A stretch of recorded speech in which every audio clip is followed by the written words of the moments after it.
जय गजानन. पुन्हा एकदा मी टाईममध्ये आपल्या सगळ्यांचं स्वागत. या मी टाईमच्या टॉक शोमध्ये आपण परमहंस सद्गुरू श्री वेणा भारती महाराजांची ज्ञानचर्चा करत आहोत. त्यांच्याकडून आपल्याला विविध विषयांवरचं ज्ञान जाणून घ्यायचं आहे. पुन्हा एकदा त्या आपल्यासाठी मार्गदर्शन करायला आज इथे उपस्थित झाले आहेत. आपल्या सर्वांतर्फे मी त्यांना प्रणाम करते. जय गजानन. आजचा टॉक शोचा विषय आहे मन. मन ही खूप एक विलक्षण चमत्कारिक गोष्ट आहे असं म्हणूया, आणि अकल्पितही आहे. आपण मन कुठे असतं शरीरामध्ये कधी पाहिलं नाही. मनाविषयी काही माहिती नाही की त्याचा आकार कसा, रंग कसा, रूप कसं, भाव कसा, परंतु सगळे व्यवहार मनुष्याचे हे मनाप्रमाणे चालतात. मन म्हटलं तरच ती गोष्ट आपण करतो. मनाची इच्छा झाली तरच ती कृती मनुष्याकडनं होते. त्यामुळे मन म्हटलं तर खूपच महत्त्वाचं आहे. तू मनावर घेतलं तर अभ्यास होईल, तू मनावर घेतलं तर करिअर होईल. म्हणजे थोडक्यात मन ही गोष्ट मनुष्याच्या दृष्टीने महत्त्वाची आहे. परंतु आश्चर्य असं की ती दिसत नाही, कुठे आहे माहीत नाही, तरीही आपण तिच्याप्रमाणे वागतो. तर ह्या मन ह्या गूढ संकल्पनेविषयी आपण आम्हाला मार्गदर्शन करावं. खूप चांगला विषय आपण निवडला आहे आणि या विषयावर लक्ष देणं किंवा या विषयाकडे गांभीर्याने बघणं खूप आवश्यक आहे. कारण याच्यावरच आपला सगळा जगाचा किंवा अनंतकोटी ब्रह्मांडाचा मनोव्यापार चालू आहे असं म्हटलं तरी चालेल. ज्या मनाने आपण सगळ्या सृष्टीकडे बघतो, ज्या मनाने आपण वस्तूंकडे बघतो, ज्या मनाने आपण कुठल्याही गोष्टींकडे बघतो, त्या गोष्टींमध्ये आपण मनामुळे गुंतलो जातो. काही गोष्टी आपण मनामुळेच नाकारतो, मनामुळे स्वीकारतो देखील. परंतु तरी देखील हे मन जे आहे, हे मन आपल्याला मुक्त नाही करू शकत. मन आपल्याला बांधून ठेवू शकतं.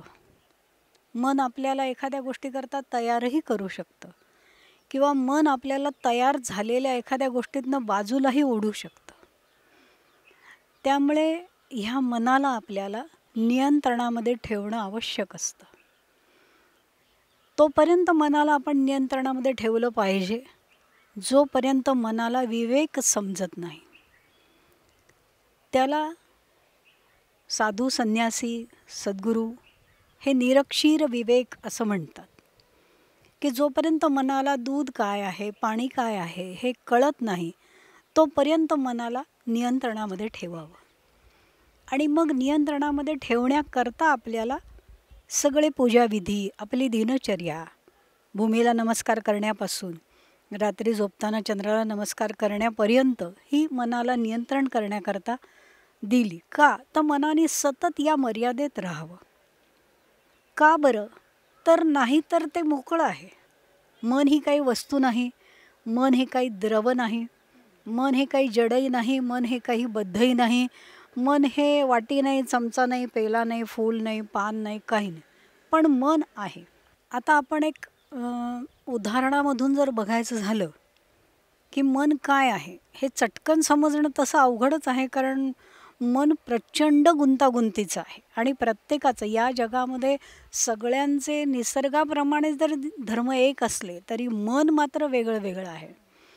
कोट्यावधी अब्जावधी जरी माणसं झाली, पक्षी झाले, पशु झाले, झाडं वेली झाले, तरी त्या प्रत्येकाजवळ एक मन नावाची संकल्पना आहे आणि ती प्रत्येकाची वेगळी वेगळी आहे. फक्त आत्मा मात्र जरूर एक आहे. म्हणून आपल्याला मनाचा शोध करताना मनापासून केला तर आपल्याला खूप वेगळ्या वेगळ्या विविध गोष्टीतनं मनाकडे बघावं लागेल आणि आत्म्याकडून केला तर मनाला आपण चटकन समजू शकू. परंतु आपली तयारी आत्मा जाणण्याची नसल्यामुळे आपण मनच जाणण्याचा प्रयत्न करू. प्रत्येकाचं मन वेगळं वेगळं आहे. अब्जावधी लोक त्यांचं प्रत्येकाचं मन वेगळं वेगळं आहे. पण मग ते स्वभावानुसार, वृत्तींनुसार मन ठरतं का? मन कशावरून ठरतं? कोणाचं कसं आहे? हा पण एक छान प्रश्न आहे, परंतु हा प्रश्न म्हणून आपल्याला वेगळा घ्यावा लागेल. त्याच्याकडे आपल्याला वेगळ्या पद्धतीने बघावं लागेल. परंतु तरी देखील आपल्याला जेव्हा मनाकडे आता बघायचं आहे, तेव्हा आपण असा विचार करू. एक सामान्य मन आपण आत्ता आधी बघू. सामान्य म्हणजे जन्माला आल्यानंतर त्याला जेव्हा कळतं की हे चॉकलेट माझं आहे, हे जेव्हापासून मूल म्हणायला लागतं. एखादं चॉकलेट त्याच्या हातात दिल्यावर ते कोणी काढून घेतलं की ते रडतं. तिथे त्याच्या मनाचा जन्म होतो. आणि मनाचा जन्म हा मुळातच माझं आहे इथूनच होतो. आणि त्यावेळेला ते लहान मूल असल्यामुळे आपल्याला त्याची मजा वाटते, परंतु तीच त्याला समजावून देण्याची, त्याला जागं करण्याची वेळ असते आणि जागाही असते. परंतु हे एवढं होत नाही आणि त्यामुळे आपण हा सगळा भाग बघतो आहोत. असा विचार करूया की समजा आपल्याला पहिल्यांदा पुस्तकामध्ये काही अक्षरं शिकवली. अ, अला काना, अशा पद्धतीने आपण पहिल्यांदा अक्षर ओळख करून घेतली. त्याच्यामध्ये आपण असं धरूया चला की आपल्याला स सला उकार सू, य यला रफार य, असं सूर्य असं आपल्याला शिकवली ही अक्षर. तर सूर्य हा एक शब्द आपण केला. मग आता सूर्य केला, पण पुढे काय? मग त्याचं चित्र समोर ठेवलं गेलं की हा सूर्य. आणि मग चित्र, शब्द आणि अक्षर यांच्याशी आपल्याला लिहून वाचून परिचय झाल्यानंतर आपल्याला आकाशाकडे बोट दाखवून हा सूर्य हे सांगितलं गेलं. आपणही ते समजलो आणि इथे आपल्याला असं वाटलं की झालं, हे एवढं आपल्याला कळलं, संपलं. आणि इथे हे एवढं कळलेलं ह्याच्यातच आपल्याला असं वाटलं की आपलं शिक्षण झालं. सूर्य कळला, चित्र कळलं, म्हणता आलं, बोलता आलं, त्याला पाहता आलं, संपलं. या अर्धवट गोष्टींमुळे आपण खरा सूर्य नाही जाणला, न आपण आपल्यातला प्रकाश जाणला, न आपण आपल्यातली ज्योती जाणली. आणि त्यामुळे मन चटकन कंटाळाकडे जाणारं असल्यामुळे, झटकन त्याला कंटाळा येत असल्यामुळे, फार थोडा काळ, अल्पकाळ, मन तसं अल्पजीवी आहे कुठल्याही गोष्टींमध्ये, ते थोडाच काळ कुठे कुठेतरी रमत असल्यामुळे त्यालाही असं वाटलं की हे एवढं शिकलो, एवढं पुष्कळ झालं. परंतु हे शिक्षण पुरेसं नाही आहे.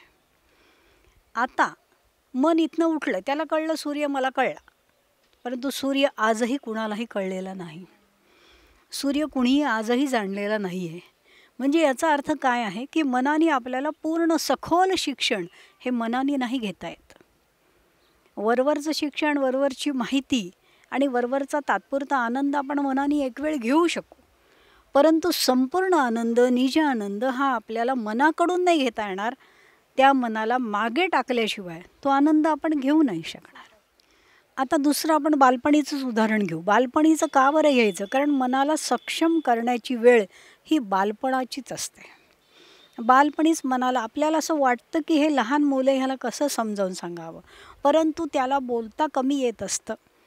त्याला सृष्टीमधले वेगवेगळे विविध अंग समजलेले नसतात, तेव्हा ते ग्रहणशील अधिक असतं.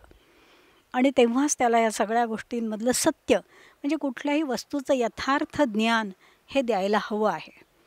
आणि ते दिलं जात नाही, त्यामुळे मन हे स्वैर होऊन जातं पुढे. आणि मग ते नियंत्रणात आणणं भल्या भल्यांना कठीण जातं आणि ते नाही होऊ शकत शेवटी. तर आता लहानपणीचंच उदाहरण आपण असं बघूया की आपण लहानपणी आपल्याला एक कविता होती, देवा तुझे किती सुंदर आकाश. आणि ही कविता आपण लहानपणी छान म्हणायचो सुद्धा. त्याच्यानंतर एखाद्या गॅदरिंगमध्ये आपण त्याच्यावरती नाचसुद्धा केला असेल. आपण चंद्र झालो असू, चांदण्या झालो असू, देवसुद्धा झालो असू. परंतु देवा या शब्दाशी थांबलो. कोण देव? ज्याचं आकाश इतकं सुंदर आहे, तो कोण आहे? तो कुठे आहे? तो कसा आहे? तो का बरं आहे? आणि आहे तर आत्ता का नाही? याच्यापैकी एक तरी प्रश्न मनात यायला हवा. तुझे, इथे थांबूया की तुझं आहे, माझं काही नाही आहे. नाहीतर मी आत्ता वाचतोय तर माझाही उल्लेख याच्यामध्ये पाहिजे, परंतु माझा नाही आहे उल्लेख, तुझा आहे. आणि तो माझ्या कानावर पडतो आहे तुझं म्हणून. तर मला जाणून घेतलं पाहिजे तुझं आहे, आकाशच तुझं आहे, तर आकाशाखालचं सगळं माझं काय असेल? आकाशच तुझं आहे तर माझं काहीच नाही ना. हा मला साक्षात्कार लहानपणीच व्हायला पाहिजे, जो मला 70व्या वर्षी पण होऊ शकत नाही आहे. का बरं नाही होऊ शकत आहे? कारण मनाला जाग दिलेली नाही आहे. मन दोषी नाही आहे. मन आपल्याला सहकार्याला मिळालेलं आहे. परंतु मनाला जाग देणं आणि मनाला जागवणारे सद्गुरू भेटणं ही या पृथ्वीवरची पहिली कृपा आहे ईश्वराची. आणि ती किती लवकर होते हे अर्थात त्याच्या कर्मावर अवलंबून आहे, त्याच्या प्रारब्धावर अवलंबून आहे. तो ज्या कुळामध्ये जन्म घेतो त्या कुळाच्या सद्गुरू सेवेच्या सगळ्या गोष्टीवर अवलंबून आहे.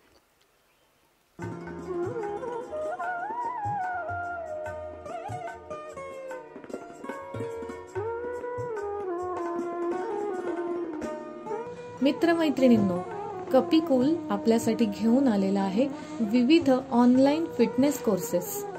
कृष्णमयी आणि गुरुदेव आपल्याला शिकवणार आहेत शरीराचे, मनाचे आणि आत्म्याचे सुंदर असे योग. सुरुवातीचा कोर्स असणार आहे तो लॉकडाऊनमध्ये सगळ्यांचंच वजन वाढलं आहे, ॲसिडिटी वाढली आहे, टेन्शन्स वाढले आहेत, BP वाढलेला आहे. खूप फोन कॉल झाले मला, जे आपले नॅचरोपॅथीचे कॅम्प होतात गावोगावी, तिथनं फोन कॉल झाले. खूप दिवसात आपले कोर्सेस आणि कॅम्प होऊ शकले नाही आहेत आणि घरामध्ये बसून बसून मात्र या तक्रारी वाढत चालल्या आहेत. तसंच या व्हायरसला फाईट करण्यासाठी आपल्याला आपली इम्युनिटी, रोगप्रतिकारक शक्ती वाढवण्याची खूप गरज आहे. आपलं हार्ट आणि लंग्स आपल्याला स्ट्रॉंग करण्याची गरज आहे. याच दृष्टीने आपण एक छान असा फिटनेस प्रोग्राम प्लॅन केलेला आहे. लवकरच तो सुरू होतो आहे आणि विशेष गोष्ट म्हणजे घर बसल्या हा प्रोग्राम आपल्याला हव्या त्या वेळेला दिवसातनं करू शकणार आहोत. यामध्ये अतिशय सहज सोपे करता येण्यासारखे व्यायाम प्रकार असणार आहेत, हेल्थच्या टिप्स असणार आहेत, बॉडी डिटॉक्सिफाय कशी करायची, शरीर शुद्धी कशी साधायची, टॉक्सिन्स कसे बाहेर काढायचे याबद्दलच्या टिप्स आपल्याला असणार आहेत. त्यामुळे आपल्याला वाढलेलं वजन कमी करता येणार आहे, बॉडीला सुंदर असा शेप देता येणार आहे, चरबी कमी होईल, त्यामुळे आपण हलके होऊ. आणि मग या पहिल्या महिन्याच्या फिटनेस वेट लॉस कोर्स नंतर आपण विविध योगाचे कोर्स चालू करणार आहोत, ज्यामध्ये स्वतः गुरुदेव आणि कृष्णमयी आपल्याला हे योग शिकवणार आहेत. बघा, ही नावच इथे विविध दिसत आहेत. की सुंदर ही संकल्पना गुरुदेवांनी आपल्यासाठी दिली आहे की कुसुमयोग, पर्णयोग, नादयोग, मंत्रयोग, ध्यान योग, मौन योग, कर्मभक्ती, ज्ञान योग. आहा, किती सुंदर. आपलं आयुष्य आता अंतर्बाह्य बदलणार आहे. या लॉकडाऊन नंतर खरंच आपल्याला शून्यातनं पुन्हा सुरुवात करायची आहे. मग ही सुरुवातच आपण एका स्वच्छ, सुंदर, निरोगी मनानी आणि शरीरानी करूया, आत्म्याच्या उच्चीनी करूया, ज्ञानी होऊन, साधक होऊन करूया. कारण शिकवणार आहेत साक्षात गुरुदेव. आजपर्यंत ब्रह्मांडात हा योग कधीच कोणी शिकवला नाही. नावं सुद्धा आपण प्रथमच ऐकली असतील. हो, खरंच ब्रह्मांडामध्ये पहिल्यांदाच साक्षात गुरुदेव आपल्यासाठी हा योग खुला करत आहेत. असे हे ईश्वरीय वेगळे योग आज आपल्याला या ऑनलाईन कोर्सद्वारे शिकता येणार आहे. ही खूप मोठी संधी आहे मंडळींनो, की आपल्याला एका वेगळ्या प्रकारचं ज्ञान, जे आपलं जीवन अंतर्बाह्य बदलवणार आहेत, अनेक कर्मांमधून आपल्याला कसं सुटायचं हे शिकवणार आहेत, एक ज्ञानपूर्ण शांती देणार आहेत. असे हे सुंदर कोर्स घर बसल्या आपल्याला आता सहजरित्या करता येणार आहेत. 1 महिन्याचा कोर्स, 15 दिवसाचे कोर्स, असे विविध कोर्स आता आम्ही सुरू करत आहोत. त्याची माहिती तुम्ही या दिलेल्या नंबरवर निश्चित विचारू शकता. आपण ह्या कोर्सचे पहिलेच साक्षीदार असणार आहोत, कारण अशा पद्धतीचा योग आजपर्यंत कुठेच शिकवला गेलेला नाहीये. मग मित्रांनो, कसली वाट पाहताय? लवकरच जॉईन करा कपिकूलचे विविध ऑनलाईन फिटनेस कोर्स. अधिक माहितीसाठी संपर्क करा कपिकूल, कृष्णमयी 8208362950 या क्रमांकावर. चला तर मग गुरुदेव आणि कृष्णमयींसोबत होऊया निरोगी आणि फिट, फक्त शरीराने नव्हे तर मनानेही आणि आत्म्यानेही. आजच आपलं नाव रजिस्टर करा आणि हा मेसेज आपल्या मित्रमैत्रिणींपर्यंत पोचवा. त्यांना देखील या ज्ञानाचा, या आरोग्याचा फायदा लाभ होऊ द्या. म्हणजे थोडक्यात कर्मावर अवलंबून आहे असं म्हणूया. खूप सुंदर छोट्याशा उदाहरणातनं हे समजतं आहे की देवा तुझे या 2 शब्दातच वास्तविक आपण जाणून घेऊ शकतो. परंतु आपण तेवढे सावध नसतो किंवा ती दिशा ज्ञान घेण्याची मनाला कोणी दिलेली नाहीये. पण असं एक विचारायचं की मग ज्ञान ही गोष्ट मनाला होते का बुद्धीला? तर तुझे आपण म्हटलं की तुझं आहे, तुझं जे जे काय आहे त्याची त्याची मला ओळख होणं गरजेचं आहे. मग तुझे आकाश आहे, तुझं काय काय आहे हे मी तेव्हाही विचारू शकतो जे मी आजही विचारलेलं नाही आहे. मी तर असं गृहीत धरलं की हे माझंच आहे, कारण मी मी कमावलेलं आहे. परंतु याच्यावर माझी पूर्णतः सत्ता नाही आहे, हे पूर्णतः माझ्या नियंत्रणात नाही आहे, हे पूर्णतः माझ्या अधिकारामध्ये नाही आहे, ही गोष्ट आपल्याला एखाद्या प्रसंगाने समजते. आता किती किती आहे, का आहे, काय काय अजून आहे, किती किती काय काय असू शकतं देवाचं. आणि सुंदर, देवा तुझे किती सुंदर सुंदर आहे. देवाचं जे जे आहे ते ते सर्व सुंदर आहे. मग मी का बरं कुरूप आहे, मी का दयनीय आहे, मी का दीन आहे, मी का हीन आहे, मी का असा भित्र आहे, मी का असा कपटी आहे, मला का स्पर्धा करावीशी वाटते, मला का मत्सर करावा असा वाटतो. या सगळ्या गोष्टी मला त्याच्या त्या सुंदर शब्दाकडे बघून स्वतःला तपासायला हव्या. त्या जोपर्यंत मी तपासत नाही तोपर्यंत समजायचं की मनाला आपण नियंत्रणात आणू शकत नाही. मन जेव्हा सुंदर होईल, मनाची पहिली सुंदर होण्याची खूण जर आपल्याला हवी असेल जाणायला, तर मन कधी सुंदर होईल असं आपण म्हणू की ते एखाद्या सत्संगामध्ये बसल्यावर निवांत होईल. तर म्हणायचं की आता मन सुंदर झालं. त्याला नदीजवळ बसायला आवडतं, त्याला वृक्षाखाली बसायला आवडतं, परंतु तिथे त्याला शांत नाही होत आहेत. त्याला आवडतं म्हणून तो बसतोय. पण ज्या वेळेला तो सत्संगामध्ये बसेल आणि आनंदी होईल तेव्हा समजायचं की मन आता शुद्धतेकडे चाललेलं आहे, शांततेकडे चाललेलं आहे. सुंदर सुंदर झालं मन आता. आणि आकाश, एवढं प्रचंड मोठं आकाश आहे, त्या आकाशामध्ये सगळीकडे तू आहे आणि आकाशाखाली जे जे जे जे जे जे आहे ते ते ते ते सुंदर आणि देवाचे आहे. मग आकाशाखाली मी पण आहे, मी पण देवाचा आहे. हे जाणलं तर ही फक्त कविता नाही राहणार, हेच वेद होतील. आणि मग दुसरं जाणायचं ते काय राहील. म्हणून मनाला पहिल्यांदाच समर्पण भाव शिकवणं हे मनाला नियंत्रण करण्याची पहिली पायरी आहे. की तुझं काही नाही आहे, आहे ते ईश्वराचं आहे. आणि हे ईश्वराने आपल्याला दिलेलं आहे आणि ते आपण नीट सांभाळायचं आहे. हे एवढं लहान मुलाला समजू शकतं आणि ते त्याप्रमाणे नीट सांभाळूही शकतं किंवा पुढेही त्या पद्धतीने ते वागू शकतं. परंतु हे ज्ञान आपण दिलेलं नाही आहे. म्हणून ज्ञान ही जी गोष्ट आहे ही उपजताच घेतली पाहिजे, उपजताच सांगितली पाहिजे. आणि म्हणून मनाला जाग येण्यासाठी जे प्रयत्न करायचे आहेत ते आपण केले पाहिजेत. आता जाग येण्यासाठी प्रयत्न जर करायचे आहेत तर आपण पहिला असा विचार करावा, म्हणजे आपल्याला समजेल कसं. जाग येण्याचे प्रयत्न खूप आहेत, पण आपण इथून समजून घेऊ की मनाला निद्रा का आली, मग ते बरं पडतं. जाग येण्याला पुष्कळ कारणं, पुष्कळ उपासना आपल्याला द्याव्या लागतील, पण निद्रा का आली हे समजून घेऊ. त्याच्यामध्ये आपण एक छोटासा असाही भाग बघू की ज्या वेळेला महादेवांनी सती मातांचं पार्थिव आपल्या खांद्यावर वाहिलं आणि भगवान विष्णूंच्या सुदर्शन चक्रांनी त्याचे काही भाग केले, त्यावेळेला मन नावाची जी गोष्ट आहे ही स्मशानामध्ये पडली. म्हणजे ही गोष्ट राख करणार आहे हे तेव्हापासून कळलं. पण कोणी तो धागा धरून आपल्यापर्यंत आणलाच नाही किंवा त्या घटनेला महादेव आणि सतीमाता यापर्यंतच ठेवून एक कथा म्हणून ऐकली आणि थोड्या वेळ हळहळून सोडून दिलं. परंतु सद्गुरू असं कधीच करत नाही. ते कायम त्या ठिकाणी निगडीत असतात आणि तिथला धागा ते आपल्या हातात देत असतात. आणि म्हणूनच सद्गुरू हे केव्हाही ईश्वरापेक्षाही श्रेष्ठ का ठरले जातात?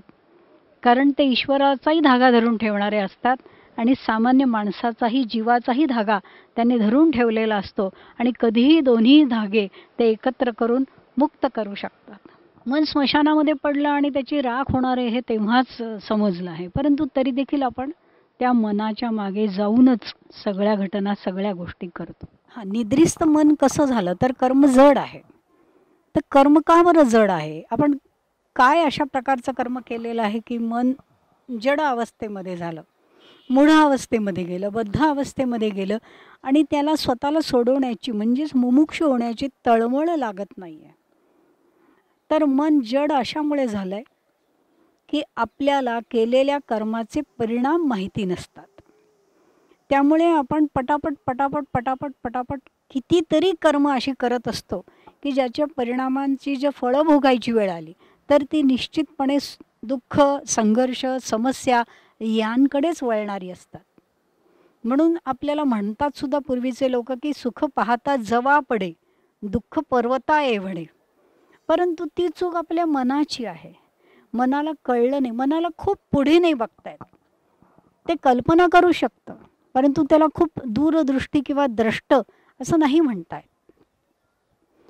ते द्रष्ट या अवस्थेमध्ये कधी येईल, कधी ते द्रष्ट होईल, कधी ते पुढचं बघू शकेल, कधी परिणामांची त्याला कल्पना येऊ शकेल. तर त्या मनाला आपल्याला अनुग्रहित करावं लागतं, त्याला सद्गुरूंच्या सेवेमध्ये लावावं लागतं. ज्यांना अनंत काळसुद्धा मर्यादा नाही आहे ते कितीही पर्यंत बघू शकतात.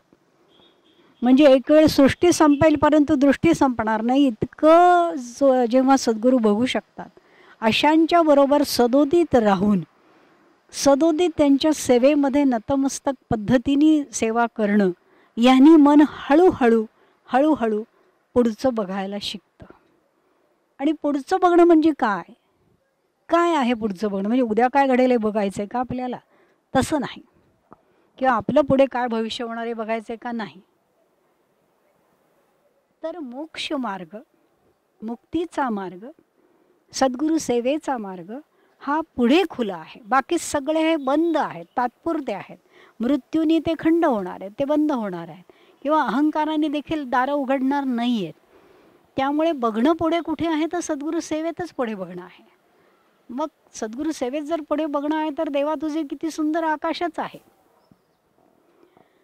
मग आपल्याला पुढे काय बघायचं? तर आपल्याला पुढे बघायचं ते हेच आहे की सगळं सुंदर आहे आणि याच्यामध्ये पुढे मागे अशा प्रकारचं काही अंतर असं नाही आहे. याच्यामध्ये मनाला जेव्हा पुढे बघायचं आहे तेव्हा त्याला आत बघायचं आहे. पुढे म्हणजे आपण असं म्हणू की अजून क्षितिजाच्याही परे दृष्टी तर नाही, त्याला आत बघायचं आहे. म्हणून मनाला द्रष्ट करण्याकरता आपल्याला सद्गुरूंच्या सेवेला लावावं लागतं. मन स्वतःहून आपल्या ताब्यामध्ये येणं अवघड आहे. जनाबाईंनी सुद्धा एक अभंग सुंदर लिहिला, पांडुरंगांच्या सान्निध्यात तो अभंग लिहिला. धरीला पंढरीचा चोर, गळा बांधून या दोर.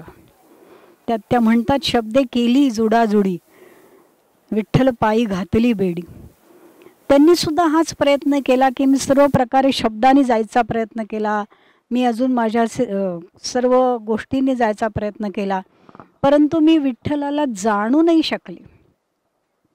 आणि मग एक वेळ अशी आली ज्या वेळेला मी सेवेमध्ये अखंड राहिले माझ्या सद्गुरूंच्या, त्यावेळेला विठ्ठल काकुळतीला आला, विठ्ठल स्वतःहून आला. जे जे काम मी करत होते त्या सर्व कामामध्ये विठ्ठलानी मला मदत केली. हे जे आपण ऐकतो ते सत्य आहे, त्याच्यामध्ये काहीही धादांत असं विधान नाही आहे. अत्यंत उत्तम असं सत्य आहे. का बरं? तर आपलं द्रष्टपण, ह्यालाच म्हणायचं पुढे जाणं, की हे इतकं सुंदर आहे, इतकं सुंदर आहे की ईश्वर आणि तो भक्त याच्यामध्ये काही भेदच उरत नाही. आणि प्रत्यक्ष भक्त ईश्वरामध्ये विलीन होऊन जातो. ह्याला द्रष्ट म्हणजे पुढचं बघणं म्हणतो आपण, की याच्यामध्ये भक्त ईश्वरामध्ये विलीन होऊन जातो आणि त्याला पदोपदी हर क्षण असं जाणवत राहतं की माझ्यामधून माझा ईश्वर सर्व कार्य करतो आहे. हे त्याचं दर्शन असतं ईश्वराचं.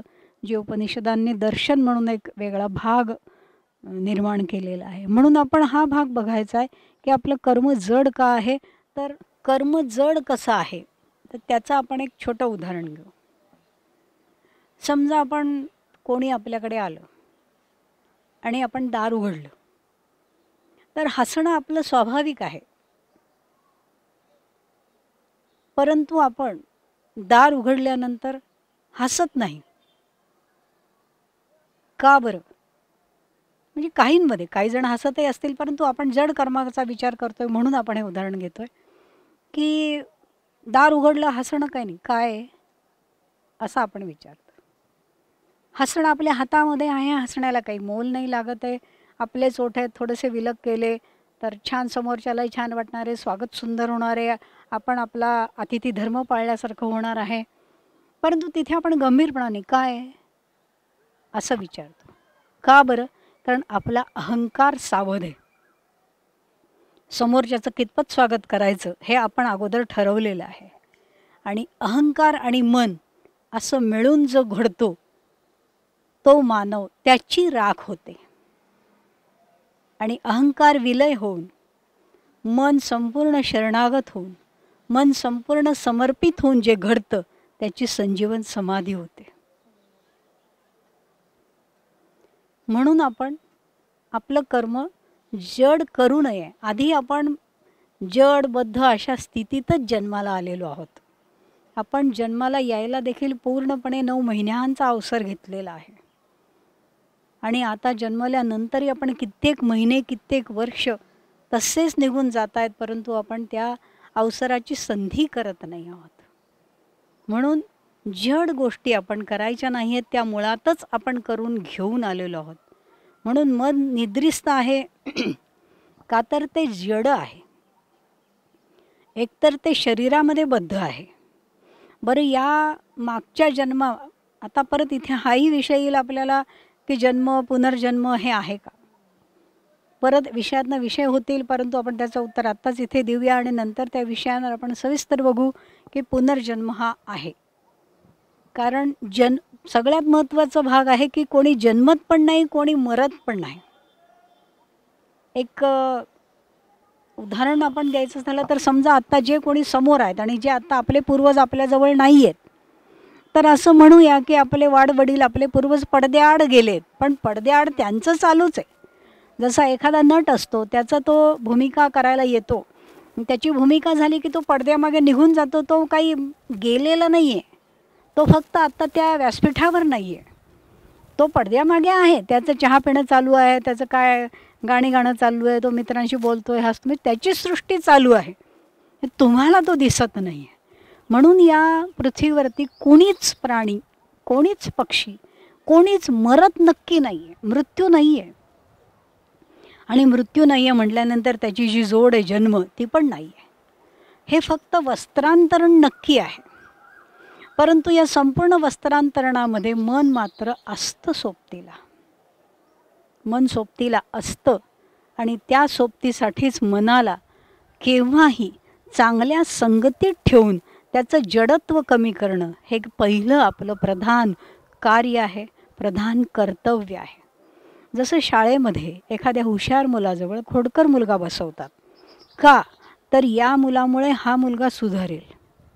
तसं मनाला सतत चांगल्या चांगल्या गोष्टींच्या जवळ आपण नेलं पाहिजे, ठेवलं पाहिजे, तेव्हा त्याचं जडत्व कमी होईल. खरं तर सद्गुरू जेव्हा बोलायला लागतात त्यावेळेला वेळ थांबावा, काळ थांबावा असंच खूप वाटतं की खूप ऐकत राहावं. काळवेळाचं बंधन ज्ञान घेण्याच्या आणि ज्ञान देण्याच्या दोन्ही गोष्टीला असू नये. त्यातून जेव्हा आपल्यासारखे ईश्वरीय व्यक्ती आम्हाला उपकृत करत असतात त्यांच्या वाणीनी, त्यावेळेला तर खरंच खूप ऐकत राहावंसं वाटतं.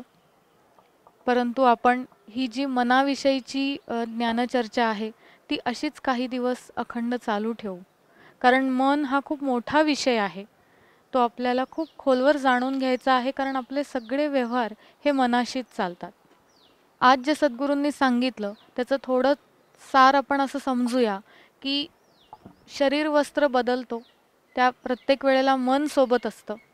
परंतु त्याला अहंकार चिकटल्यामुळे मन आवड निवड, जे आवडेल तिथेच थांबतं, हे सगळं सुरू होतं. परंतु जसं आपण सांगितलं की मन जेव्हा सुंदर होतं, जेव्हा त्याला सत्संगाची आवड लागते, त्याला सत्संगात बसावंसं वाटतं, ज्ञान घ्यावंसं वाटायला लागतं.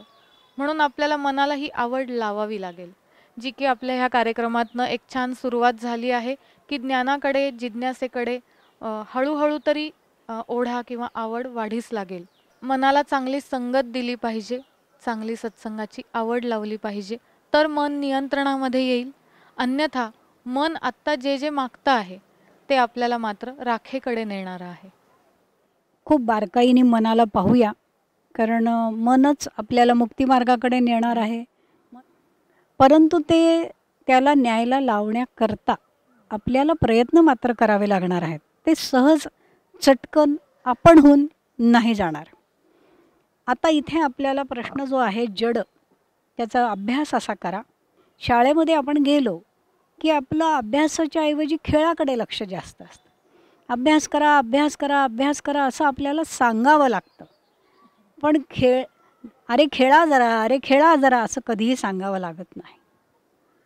इथेच लक्षात घ्यायचं की मन जड आहे. कारण का, तर त्याचा ओढा नेहमीच नुकसान जिथे होईल तिथेच आधी आहे.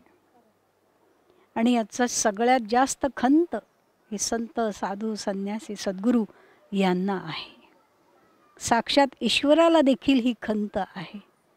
आणि म्हणून त्या खंतीमधूनच, त्या व्याकुळतेमधूनच, त्या प्रेमामधूनच समर्थ रामदास स्वामी महाराजांचा पहिला श्लोक बाहेर पडला. गणाधीश जो ईश सर्वा गुणांचा, मुळारंभ आरंभ तो निर्गुणांचा, नमु शारदा मूळ चत्वार वाचा, गमू पंथ अनंत या राघवाचा. त्यांनी मनाला सांगितलं की तुझा मुळारंभ कुठे आहे, तुला कुठे जायचं आहे आणि तू कुठे चालला आहेस. म्हणून आपण आपलीच परीक्षा आपण करून घ्यायची की नेमका जिथं खड्डा आहे, ही मयसभा समजा सगळी, की जिथे पाणी वाटतंय तिथे रस्ता आहे, जिथे रस्ता वाटतोय तिथे पाणी आहे, जिथे डोंगर वाटतोय तिथं दरी आहे. हे असं सगळं काय झालंय की आपण यथार्थता जाणली नाही कुठल्याही गोष्टीची. त्यामुळे या सगळ्या घटना घडतात आणि म्हणून मन जड आहे. त्या जड मनाला आपण मूड, बद्ध, गुंतागुंतीचं या सगळ्यामधनं सोडवण्याकरता म्हणून त्या मनाला आपण समर्पित करून द्यायचं. हे तुम्ही ठेवा, हे सांभाळा आणि याला कसं घडवायचं तसं घडवा. असं हे मन जर आपण केलं तर ते खरोखरच सुंदर आहे आणि ते खरोखर आपल्याला सुंदर मार्गाकडे नेईल. जसं माऊलींना सर्व सुखाचे आगर तर ते म्हणालेच, परंतु ते हेही म्हणाले, बहुत सुकृताची जोडी म्हणून विठ्ठली आवडी. जर तुमच्या पाठीमागे बहुत सुकृत असेल तर तुम्हाला विठ्ठल आणि रुक्मिणी यांची आवड नव्हे ओढ लागेल. आणि ह्या एका आदर्शाकडे, ह्या एका मेरू पर्वताकडे, ह्या एका मेरुदंडाकडे जर आपण लक्ष ठेवलं तर आपलं मन कुठे भटकतंय बघा. जोपर्यंत आपल्याला या पावलांची ओढ लागत नाही, जोपर्यंत आपण या पावलांसाठी व्याकुळ होत नाही, जोपर्यंत आपण यांना आपले माता पिता मानत नाही, तोपर्यंत मन जड आहे, मूढ आहे, बद्ध आहे आणि स्मशानात नेणार आहे. त्यामुळे आपल्याला एकदा आपण दाखवून दिलं इथं यायचं आहे. आता येता की नाही ते आपल्यावर आहे, ते आपण बघायचं आहे. पण आहे हे आहे, कारण ही विश्वाची माऊली आहे, तिने सांगितलं हे आहे, हे बहुत सुकृत असेल तर तुम्हाला हे मिळेल. म्हणून आपण या मनाला सतत ते जे मागता येईल. गोरक्षनाथांनी एक शेतकरी असा होता आणि तो दिवसभर शेतात म्हणजे राखणदार होता शेताचा. त्याचं शेत नव्हतं, तो राखणदार होता. परंतु गोरक्षनाथांना येता जाता तो बघायचा आणि त्याला असं वाटायचं की कधीतरी यांच्या चरणांवर मस्तक ठेवू. म्हणजे दर्शनाचा सुद्धा किती परिणाम होतो. म्हणजे मन सुद्धा चांगलंच आहे, काही वाईट नाही आहे, पण त्याला ते चांगलं दाखवणारं जे आहे आतमध्ये अजून एक, तर ते महत्त्वाचं आहे. तर तो रोज गोरक्षनाथांना बघत होता आणि एक दिवस त्याला असं वाटलं की नाही आपण ही राखणदारी सोडा, कारण ते लांबून जायचे ना. शेतामधून थोडे जातील, ते लांबून जायचे. मग एक दिवशी त्यांनी त्यांच्या येण्याची वेळ लक्षात ठेवली आणि तो अगोदरच तिकडे शेताच्या कुंपणाच्या पलीकडे जाऊन थांबला. गोरक्षनाथ आले, यांनी त्यांचे पाय धरले आणि म्हणाले, रोज मी तुम्हाला बघतोय, मला पण काही साधना द्या. तेव्हा गोरक्षनाथाने सांगितलं की ठीक आहे, तू मनाचं ऐकू नकोस. हे शेतामध्ये गेला, गोरक्षनाथ निघून गेले. खूपसं बोलत नाहीत मंडळी, कारण त्यांना असं वाटतं, जसं आपण बघा की समजा आपण खूप मोठं एक बासुंदी केली म्हणा किंवा आमटी केली म्हणा, तर एवढ्या पातेलभर आमटीमध्ये आपल्याला काही वाटीवर पिऊन नाही बघायला लागेल, थेंबभर घेऊन चव पाहिली तरी आमटीची चव कळते. तसं जे परमज्ञानी आहेत ते एखादा थेंब देऊन टाकतात, तुम्ही समुद्र करायचा त्याचा. त्यांना खात्री असते की आपण समुद्र करू, आपण करत नाही सोडून द्या, परंतु त्यांना खात्री असते की आपण याचा समुद्र बिंदूचा सिंधू नक्की करू. गेले शेतामध्ये, परत उभे राहिले आणि म्हणाले की आता झाली आपले राखणदार, संध्याकाळ झाली, आता घरी जाऊया. पण मनात आलं ना घरी जायचं, आणि ते तर म्हणाले की मनाचं ऐकू नको, मग घरी नाही जायचं. पण घरी नाही जायचं हेही मनातच आलं ना. मग ते घरी जायचं आणि नाही जायचं या दोन्हीच्या मध्येच ते उभे राहिले. ते जे उभे राहिले मंडळी, ते 12 वर्ष उभे राहिले. आणि 12 वर्षानंतर ते अनाथांचे नाथ झाले, गोरक्षनाथांची कृपा प्राप्त झाले. म्हणजे मन ह्याही उंचीवर आपल्याला नेऊ शकतं. आणि हिरण्यकश्यपू, रावण याही मार्गाने ते आपल्याला खाली उतरवू शकतं. खूप खूप खूप धन्यवाद गुरुदेव, की ही अतिशय अलौकिक स्वसंवेद्य अशी माहिती नाही म्हणणार, हे ज्ञान आपण आम्हाला देत आहात. आमची योग्यता आहे नाही, साधना तेवढी आहे नाही, हे न पाहता अत्यंत कृपावंत होऊन आपण हे इतकं सुंदर ज्ञान देत आहात. खरंच मी सगळ्यांच्या वतीने गुरुदेवांचे खूप खूप आभार मानते. आणि असं निश्चित मी सर्वांच्या वतीने सांगेन की ह्या आपल्या दिव्य ईश्वरी वाणीचा, या ज्ञानाचा आम्ही सखोल अभ्यास करू, चिंतन करू आणि निश्चित आमचं देखील मन बदलण्याचा, त्याला ह्या ज्ञानाची आवड लावण्याचा आम्ही याद्वारे प्रयत्न करू. खूपच सुंदर ही चर्चा रंगते आहे असं म्हणूया, परंतु सूर्य अस्ताला जाण्याची वेळ आली आहे. त्याबरोबरच आमच्यातल्या ह्या वाईट मनाच्या ज्या वृत्ती आहेत त्याही अस्त होऊ देत, असं मी सद्गुरूंना विनंती करेन. आणि हा जो बोध सूर्य उगवलेला आहे या कपिकुलामध्ये आणि या कपिकुल चॅनलमध्येही, तो असाच आम्हाला ज्ञानाचा प्रकाश देत राहो, अशी प्रार्थना करून आजचा कार्यक्रम इथेच संपवते. जय गजानन. मित्रांनो, सध्याची ही कोरोनाची परिस्थिती फारच भयानक होत चाललेली आहे. हा विषाणू स्पर्शाने पसरतो आणि याची काळजी म्हणूनच कपिकुल मेकॅट्रॉनिक्स प्रायव्हेट लिमिटेड आपल्यासाठी घेऊन आलेला आहे 2 टाईपची सेफ्टी मशीन्स. एक आहे ऑटोमॅटिक सॅनिटायझर डिस्पेन्सर आणि दुसरं आहे फूट ऑपरेटेड सॅनिटायझर डिस्पेन्सर.